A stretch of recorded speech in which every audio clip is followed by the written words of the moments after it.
नमस्कार दोस्तों। आइए सुने कहानी दर्पण, जिसकी रचनाकार हैं शिवानी जी। ये एक ऐसी लड़की की कहानी है जो अपने सौंदर्य के अभिमान में चूर थी, पर वक्त कब किसको कैसे दिन दिखा दे ये कोई नहीं जानता। विधाता की लीला अपरंपार है। दोस्तों, यदि आपको मेरा कथा वाचन और कहानियाँ पसंद आती हैं तो प्लीज़ मेरे इस चैनल को सब्सक्राइब कर लीजिए और मेरी कहानियों को लाइक और शेयर। तो आइए सुने कहानी दर्पण। उसे शौक बस यही था। दाएं बाएं कमरे के हर कोने में लंबे चौकोर तिकोने और गोल शीशे जड़े श्रृंगारदान खड़े थे। किसी के सम्मुख वह अपनी एड़ी चुंबी चोटी को नाना प्रकार के मोहपाशों में गूंथ मुस्कुराती खड़ी हो जाती। किसी आदमकद शीशे में वो अपने सुडौल शरीर के एक एक मोहक उभार को मुग्धासी घंटों निहारती रहती। यहाँ तक कि कमरे की हर दीवार और छत पर भी आड़े तिरछे शीशों के त्रिकोण और षटकोण बने हुए थे। कामिनी के पिता नहरों के इंजीनियर थे और उनकी समृद्धि देखकर लगता था कि हिमालय से लेकर कन्याकुमारी तक की सारी नहरों का जल प्रवाह उन्हीं के गृह की समृद्धि को सींचने में जुटा है। कामिनी उनकी इकलौती पुत्री थी।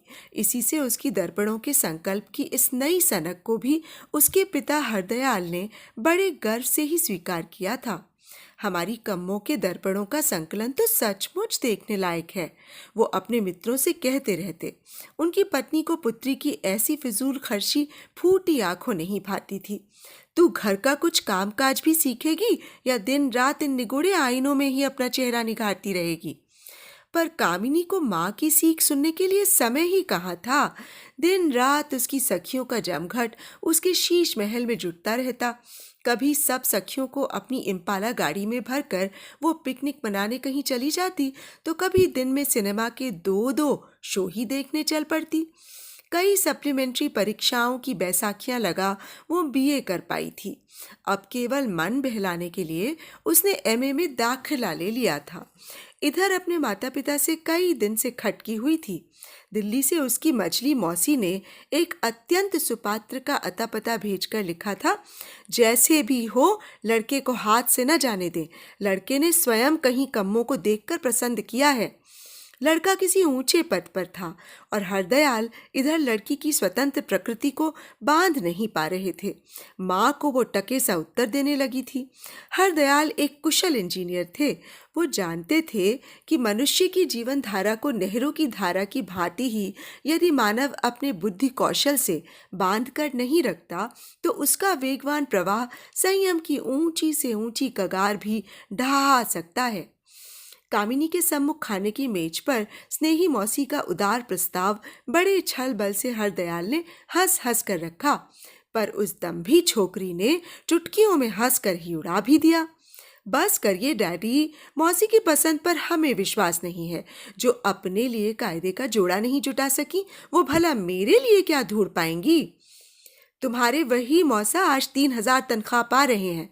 कामिनी की माँ चुप नहीं रह सकी थी। 3 लाख भी पाले फिर भी कांच की आंख के स्वामी काने ही कहलाएंगे। उस दिन जब तुम्हें बाजार जाना था और बारिश रुक ही नहीं रही थी, तब सुतली में 7 कानों के नाम बांधने में तुम्हें 7वें काने का नाम याद नहीं आया। तब मैंने मौसा जी का नाम लिया और तुमने चट उनके नाम की गांठ बांध ली थी। जब घर के लोग ही नहीं भूल पाते कि मौसा काने हैं, तब दुनिया क्या भूल जाएगी?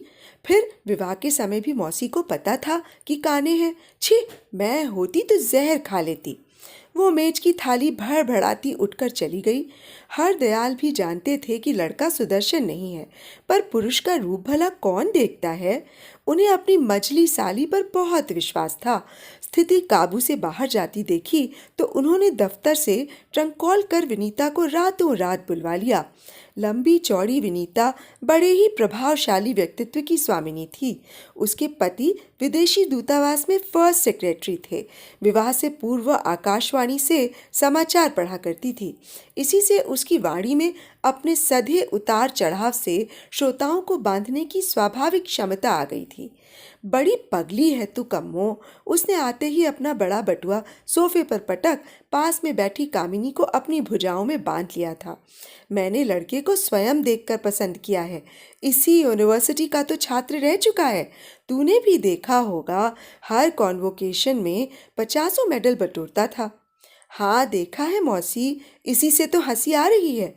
बेहया कामनी जोर से हंस भी पड़ी थी। बाप रे बाप, नाक है कि कुतुब मीनार। 2.25 गज की दुनाली की एक ही छींक एक साथ 10 पत्नियों को घायल कर सकती है। मौसी, भगवान के लिए अब मुझसे कुछ मत कहना। पागल न बनो कम्मो, लड़का यही है।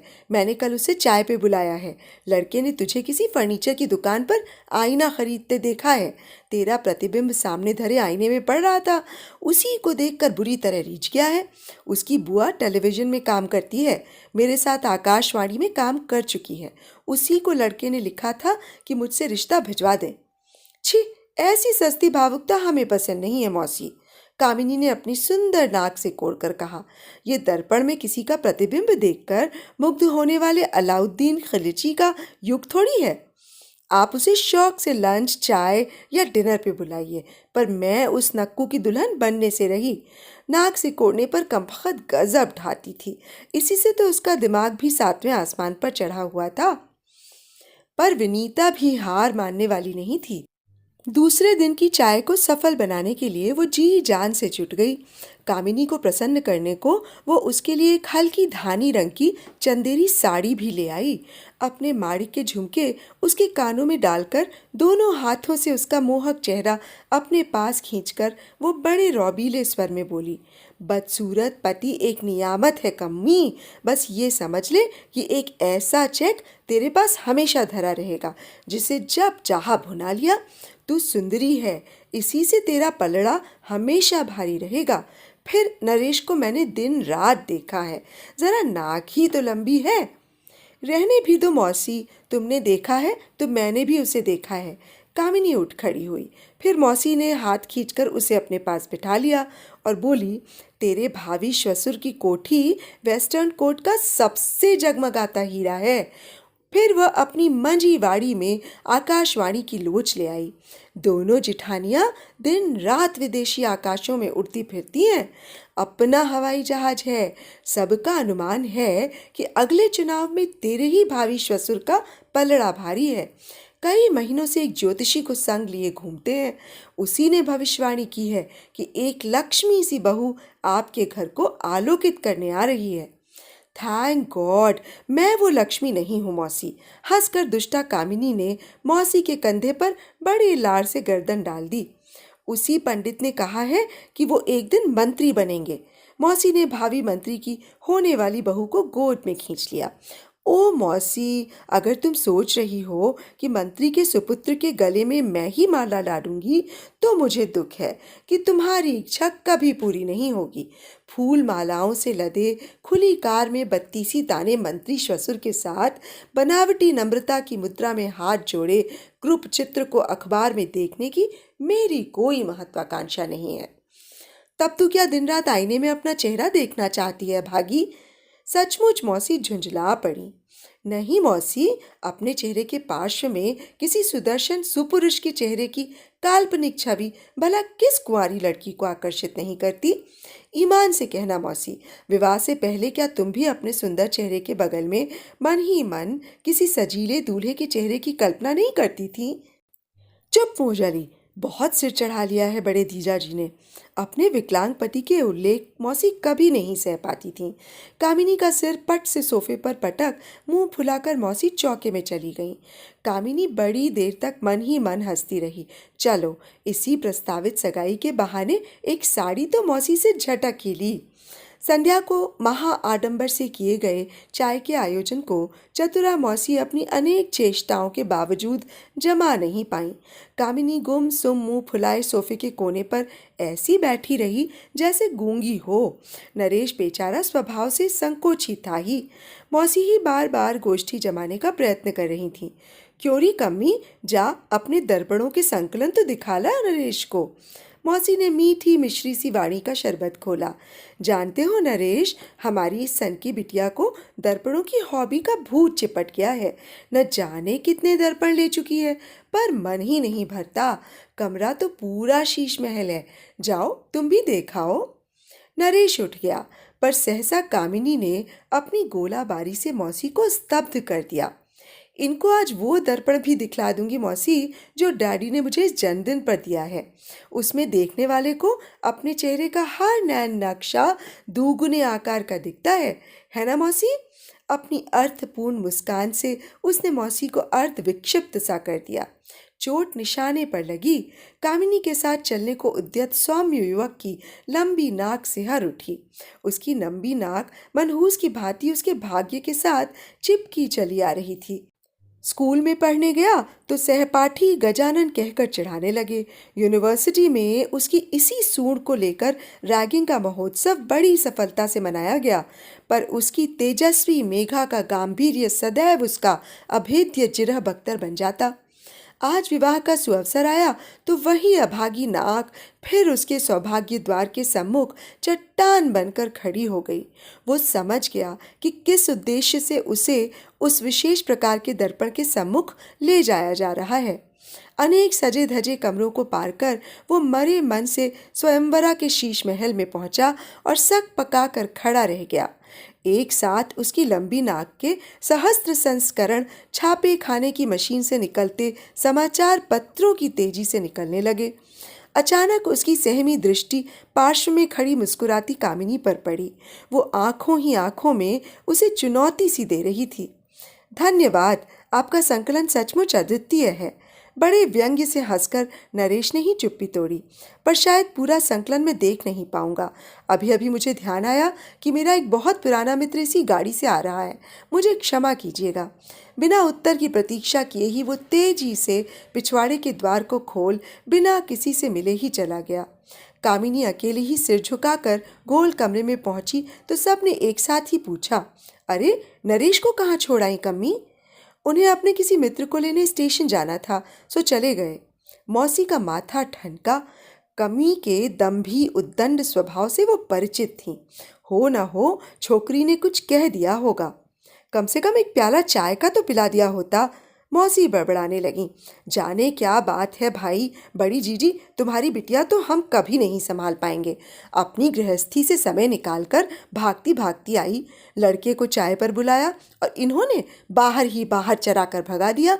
3 बजे की गाड़ी से जाऊंगी कहा था जीजाजी, पर सोचती हूँ अभी चल दूँ। 20 मिनट है हावड़ा मेल छूटने में। मौसी का क्रोध विकट था। अपने तमतमाए चेहरे से वो सबको भस्मीभूत कर सचमुच ही हावड़ा मेल से चली गईं। इधर डैडी तो मारे गुस्से के फटे जा रहे थे। अम्मा की सिसकियों का स्वर कामिनी के कानों में विष घोलने लगा। ऊब कर उसने एक साथ अपनी सब सखियों को फोन खनखना दिया। सबको एक एक कर लेती हुई वो छोटी सी चाय गोष्ठी का आयोजन करेगी अपनी सगाई टूटने के उपलक्ष्य में। उसे पाकर सब सखियां खिल गईं। लंबी नाक वाले सुपात्र को साफ ना कह देने के दुस्साहस पर उसे बार बार बधाइयां दी गईं। विनीता श्रीवास्तव ने तो बढ़कर उसकी पीठ भी ठोक दी। पिछले 3 महीनों में उसे 5 पात्र नापसंद कर चुके थे, जिनमें एक यही हजरत नक्कू भी थे। शाबाश कमी, बहुत ठीक किया तूने। ऐसा ही सबक पढ़ाना था सबको। लड़का जिसे चाहे पसंद कर ले और जिसे चाहे नापसंद, पर लड़की सिर झुकाकर उसकी चादर की गांठ से बंध जाए, साथ में बटोर ले बाप की पूरी दौलत। और क्या, माधुरी का विवाह भी हाल ही में हुआ था और 20,000 के तिलक ने उसके स्वस्थ पिता के सुदृढ़ स्वास्थ्य दुर्ग की नींव ही हिला कर रख दी थी। बल्कि मैं तो चाहती हूँ तूने सूर्पनखा की सी नाक का नमूना भी काट कर रख लिया होता। माधुरी के उस उदार प्रस्ताव का सखियों के सदन में तुमुल हर्ष ध्वनि से स्वागत किया गया। कामिनी की सखियां उसके नित्य नवीन अभिनव सौंदर्य की सहस्त्र कंठों में प्रशंसा कर रही थीं और सौंदर्य प्रभुता के मद में झूमती कामिनी उन्हें जी भर कर जिमा रही थी। हाय, कितनी सुंदर लग रही है तू कम्मो, जानबूझकर ही आज इस सज्जा का घातक प्रहार किया था क्या? माधुरी बोली, मेरी खाल तेरी जैसी चिकनी होती और ऐसा चंपई रंग होता तो मैं कभी इतने सारे स्किन लोशन, उपटन और लेप प्रलेप नहीं घिसती। माफ कीजिए, कामिनी ने हाथ का कांटा नीचे धर दिया। अट्टालिका की शोभा तभी बढ़ती है जब उसकी दीवारों पर रंग चूना लगा हो, खिड़कियों के शीशे चमकाए गए हों, द्वार पर रोगन वार्निश की चमक हो, चमकीले पर्दे हों और छत से लटकते हों झाड़ फानूस। हंसते हुए कम्मो ने अपने कानों के चौमंजिले झुमके हिलाकर कहा। ठीक ही तो कह रही है। विनीता ने चापलूसी का मक्खन थपेड़ा और साथ ही अपने लिए 1 प्लेट बोटी कबाब का ऑर्डर दे दिया। इन्हीं झुमकों को पहनकर हमारी कम्मो रानी यूनिवर्सिटी गईं तो हमारे दुष्ट सहपाठी लट्टू हो गए थे और इन्होंने सबको खूब छकाया था। चल हट मरी, तू सब याद रखती है। कामिनी ने बनावटी लज्जा की लाली बिखेरी। मन ही मन तो वो प्रसन्न हुई। चापलूसी और हंसी के दौर में वो सखियों के साथ उठकर बाहर आई तो बटुए में 32 रुपए की जमा पूंजी में कुल 30 नए पैसे बचे थे। सबको एक एक कर उनके घर पर उतारा और अपने बंगले में पहुंची तो सब बत्तियां बंद थीं। अम्मा ने शायद उसे देख लिया था। रामजस छुट्टी लेकर घर गया है, गैस के चूल्हे के पास खाना धरा है, खा लेना। कामिनी को भूख नहीं थी, फिर अम्मा की बेरुखी से वो और भी खिन्न हो गई। नित्य तीनों प्राणी एक साथ 9-10 बजे रात का खाना खाते थे और आज 8 भी बजे खा पी कर उसका खाना पटक दिया गया। खैर वो नहीं खाएगी, पर बादाम चिरौंजी का अवलेप तो पकाकर चेहरे पर लगाना ही होगा। 3 ही दिन उसे लगाने से उसकी चिकनी खाल और भी चिकनी हो उठी थी। उसने गैस का चूल्हा जलाया, अवलेप पकाया और आंचल से गर्म कटोरी पकड़कर कमरे की ओर चल दी। उसी क्षण जिस झीनी पारदर्शी गुलाबी साड़ी ने उसके सौंदर्य में 4 चांद जड़ दिए थे, अचानक उसके सौंदर्य कोश को किसी बर्बर क्रूर शत्रु की भांति लूट कर रिक्त कर दिया। आंचल में लगी नन्ही लपट को वो देख नहीं पाई। कमरे में पहुंचने तक तीव्र हवा के झोंकों ने उसे लपेटों की चिता में घेर लिया। न वो चीख पाई और न लज्जावश कपड़े ही खोल पाई। छटपटाती और आतिशबाजी की चरखी सी घूमती कामिनी को पहले हरदयाल ने देखा, फिर चीख मारकर अम्मा आ गईं। देखते ही देखते पूरा पड़ोस जुड़ गया। कपड़े चीरे गए, कंबलों में लुढ़काया गया, पर सौंदर्य प्रासाद फूंक गया था। रह गया था खंडहर। एक आंख जलकर बाहर लटक आई थी, निचला होंठ बुरी तरह जल गया था। जो दाड़िम सी दंत पंक्ति मुनियों का मन भी मोह सकती थी, अब दिल बहलाने लगी। 3 माह तक अस्पताल की विभीषिका में उसका सीमित परिवार गहन अंधकार में डूब कर रह गया। चाहने पर भी माता पिता प्राणों से प्रिय इकलौती पुत्री के प्राणों की भिक्षा नहीं मांग पा रहे थे। क्या लेकर जिएगी वो लाडली अप्सरा जो नित्य नवीन दर्पणों में अपना चेहरा देख देख कर नहीं अघाती थी, अब क्या देखेगी? मैं तुम्हें बॉस्टन ले चलूंगा बेटी। बड़े साहस से हरदयाल बीमार पुत्री के पलंग की पाटी के पास झुककर कहते। वहाँ स्किन ग्राफ्टिंग। अधूरा वाक्य ही उनके कंठ में सहसा सिसकी बनकर अटक जाता।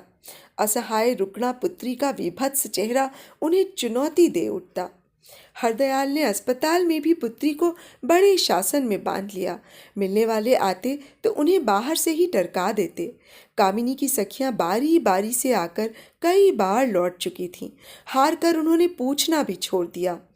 कम्मो को अस्पताल से छुट्टी मिली तो उसके घर पहुंचने से पहले ही उन्होंने उसके सब दर्पणों को अस्पताल और अनाथालय में बंटवा दिया। जिस घर में 20 दर्पण जगमगाते थे, वहां अब चेहरा देखने को एक फूटा आईना भी नसीब नहीं होता था। यहाँ तक कि दाढ़ी बनाने के लिए भी हरदयाल अपना शीशा 7 ताले खोल लुक छिपकर ऐसे निकालते जैसे डाका डाल रहे हों। यही नहीं, उनके विभाग में मध्य प्रदेश के आदिवासियों के एक जंगली इलाके में किसी कुख्यात नहर को बांधने के लिए साहसी इंजीनियर की धूम मची और कोई भी उस पिछड़े इलाके में जाने को राजी नहीं हुआ, तो चट से हरदयाल ने अपना नाम दे दिया। ये क्या हरदयाल? उनके अफसर ने बड़े आश्चर्य से कहा। तुम हमारे सीनियर अधिकारी हो, तुम्हें वहां कैसे भेज सकते हैं? आदमी का चेहरा देखने को तरस जाओगे। ऐसी ही जगह जाना चाहता हूँ सर। हरदयाल की आंखें डबडबा आईं। अफसर सब समझ गया। बेचारा हरदयाल। अपने पूरे विभाग की सहानुभूति विकलांगी पुत्री और असंतुष्टा पत्नी को लेकर हरदयाल चले गए। ठीक ही कहा था अफसर ने। ऐसा बीहड़ इलाका शायद कहीं ढूंढने पर भी नहीं मिल सकता था। कहीं दूर दूर तक फैले बांस के झुरमुट थे और कहीं थी विषैले कांटों की झाड़ियाँ। बहुत दूरी पर 3-4 रूसी इंजीनियरों के परिवार रहते थे, जिनकी पत्नियों को रूसी भाषा के अतिरिक्त अन्य किसी भी भाषा का ज्ञान नहीं था। एक बार पत्नी को लेकर हरदयाल गए भी थे, पर केवल मुस्कानों का आदान प्रदान अधिक समय तक चल नहीं पाया। कामिनी कमरे में ही पड़ी रहती। उसके कमरे में किसी को जाने की कभी आवश्यकता भी नहीं पड़ती। उसका कमरा एकदम सिरे पर था और भारी भारी हरे पर्दों से वहाँ दिन रात घटा घोप अंधकार छाया रहता। ठीक जैसे टिटनस के रोगी को सामान्य प्रकाश से भी भयावह कंप छूटने लगती है, वैसे ही पर्दा जरा सा भी हिलता तो कामिनी चेहरे पर चादर खींचकर थर थर कांपने लगती। बड़े तड़के डैडी उसे घुमाने ले जाते। उस स्नेह भीनी आहट को वो पहचानती भी। उसका अचला चेहरा देखकर कभी जंगली आदिवासी कुछ कह न बैठे, इसी भय से हरदयाल तड़के ही उसे घुमा टहलाकर लौटा लाते। सभ्यता और संस्कृति से कोसों दूर उस एकांत वनस्थली में भटकना कामिनी को बहुत अच्छा लगता था। लौटने को उसका जी ही नहीं चाहता था, पर हरदयाल को समय का विशेष ध्यान रखना होता था। लौटने में विलंब होना खतरे से खाली नहीं था। एक बार ऐसी ही भूल वो कर बैठे थे। कामिनी बड़ी दूर तक घूमने की जिद कर बैठी। लौटे तो आदिवासी स्त्रियों का झुंड काम करने निकल पड़ा था। कामिनी को देखकर उनकी भय त्रस्त मुखमुद्रा और विचित्र फुसफुसाहट ग्राह्य करने के लिए उनकी भाषा का ज्ञान होना आवश्यक नहीं था। एक चंचल किशोरी तो मुंह में आंचल ठूसकर हंसने भी लगी थी। लज्जा और परिताप से हरदयाल का माथा झुक गया। हाय री मूर्खा जंगली छोकरी, तुझे क्या पता कि कुछ ही महीनों पहले उनकी पुत्री का सा सुंदर चेहरा दिया लेकर ढूंढने पर भी नहीं मिल सकता था। उसी दिन से पिता पुत्री का प्रातःकालीन पर्यटन ब्रह्म मुहूर्त में आरंभ कर सूर्योदय से पहले ही समाप्त कर दिया जाता। एक दिन नित्य नियमानुसार तड़के ही हरदयाल कामिनी को बुलाने गए तो कमरा खाली था। पहले उन्होंने सोचा शायद गौसल खाने में हो, पर वह वहां भी नहीं थी। दबे पैरों उन्होंने सब कमरे छान डाले, फिर हड़बड़ाकर छड़ी लेकर निकल गए। कई दिन से वो बांध पर ले चलने के लिए मचल रही थी, पर जानबूझकर ही हरदयाल टालते जा रहे थे। टालने का एक कारण भी था। 3-4 सुंदर नौजवान इंजीनियर वहीं कैंप लगाकर दिन रात काम करते थे। फिर आजकल के मातहत तो अफसर का आना शिकारी कुत्ते की तत्परता से सूंघ लेते हैं। कहीं उन्हें देखकर आ बैठे तो अनर्थ हो जाएगा। अब तक उनकी पुत्री के दुर्भाग्य का इतिहास उन्हीं के बंगले तक सीमित था। कामिनी के कमरे में ही हरदयाल ने संसार भर के मनोरंजन के साधन जुटाने की यथासंभव चेष्टा की थी। एक से एक पत्रिकाएं, रेडियोग्राम, रिकॉर्ड प्लेयर, सब कुछ ही तो था, पर कामिनी क्या एक भी पत्रिका के पन्ने उलटकर देखती थी? उसका यौवन अकाल मृत्यु को प्राप्त हो गया था, और अकाल मृत्यु को प्राप्त युवा प्राणों के प्रेत को क्या कभी शांति मिलती है? आज कहाँ ढूंढेंगे उस भटकती आत्मा को अब? बेचारी लड़की, इस उम्र में क्या पिता के साथ घूमना अच्छा लगता है? ऊब गई होगी। हो न हो वो निश्चय ही बांध की ओर ही गई होगी। उनका अनुमान ठीक था। नहर के पास ही एक बड़े से पत्थर पर मूर्ति सी कामिनी बैठी थी। दोनों पैर नहर में लटकाए कामिनी ही तो थी। नहर की कच्ची कगार पर भला ऐसे कौन बैठता है? अभी 2 माह पूर्व एक मजदूरनी गारे की टोकरी सहित इसी कगार से नीचे फिसलकर बह गई थी। उसी दिन से ये ऊंची चट्टान धर दी गई थी। एक लाल नन्ही खतरे की झंडी भी तो फहरा रही थी वहां, फिर भी कामिनी वहीं जाकर बैठ गई। कामिनी बेटी, तुम यहाँ कैसे पहुंच गई? देखती नहीं खतरे की झंडी लगी है। चिंतातुर हरदयाल ने बड़े ही चातुर्य से बातों में बांधकर पुत्री को हाथ पकड़कर पीछे खींच लिया। आपने मुझे यहाँ ढूंढ लिया डैडी। वो हंसी, साथ ही उसके जले गाल का अर्धचंद्र बना घाव भी हंसने लगा। खतरा जब आता है लाल झंडी हिलाकर नहीं आता डैडी। क्या कर रही थी यहाँ? हरदयाल के चेहरे पर हवाइयाँ उड़ रही थीं। जरा सी देर होती तो न जाने क्या अनर्थ कर बैठती लड़की। पूछते हैं क्या कर रही थी? अपना चेहरा देख रही थी डैडी। मेरे सारे दर्पण आपने तोड़ ताड़ कर फेंक दिए, पर इस दर्पण को पत्थर भी नहीं तोड़ फोड़ सकता। उसने एक बड़ा सा ढेला उठाकर नहर में फेंका। छपाक से पत्थर ने लहरों में भयानक विस्फोट सा कर दिया। साथ साथ खड़े पिता पुत्री के प्रतिबिंब का साया जलराशि में टूट टाट कर फिर उभर आया। देखा ना, वो फिर हंसी। इस दर्पण में आज पहली बार मैंने अपना चेहरा देखा है। मेरे पिछले जन्मदिन पर आपने मुझे ऐसा दर्पण दिया था जिसमें चेहरा दुगुने आकार का एक हास्यास्पद चेहरा दिखने लगता था। याद है, आप मेरा चेहरा देखकर उसमें बड़ी देर तक हंसे थे। इस दर्पण में भी चेहरा ठीक वैसा ही दिखता है, पर आज आप हंस नहीं सकेंगे डैडी। घर चलो कामिनी। हर दयाल को उस निर्जन स्थान में पुत्री के चेहरे का घाव और भी भयावना लगने लगा। चलती हूँ डैडी, घबरा क्यों रहे हैं? आपका एक छोकरा इंजीनियर तो तड़के ही ड्यूटी पर आया था। मुझे देखा तो चीख कर उल्टे पांवों भाग गया। और वो फिर हंसी। शायद मुझे मजदूरनी का प्रेत समझकर भाग गया। उसने एक बड़ा सा ढेला फिर अपने प्रतिबिंब पर दे मारा। जलराशि सिकुड़ी सिमटी फिर एकाकार हो गई। पिता पुत्री का प्रतिबिंब का स्पष्ट चित्र फिर उभर आया। इस दर्पण को आप बांध भले ही लें। एक लंबी सांस खींचकर कामिनी होठों ही होठों में बुदबुदाई। तोड़ नहीं सकते डैडी। भारत के विभिन्न प्रांतों की अपनी वेगवती नहरों को अपने बुद्धि कौशल से बांधने वाला नहरों का इंजीनियर उस जंगली इलाके की एक तुच्छ नहर के सम्मुख सिर झुकाए विवश चुपचाप खड़ा रह गया। तो अभी आप सुन रहे थे शिवानी जी द्वारा लिखित एक कहानी दर्पण। आपको ये कहानी और मेरा कथा वाचन कैसा लगा मुझे ज़रूर बताइएगा। आपके समय के लिए आप सबका बहुत बहुत धन्यवाद। नमस्कार।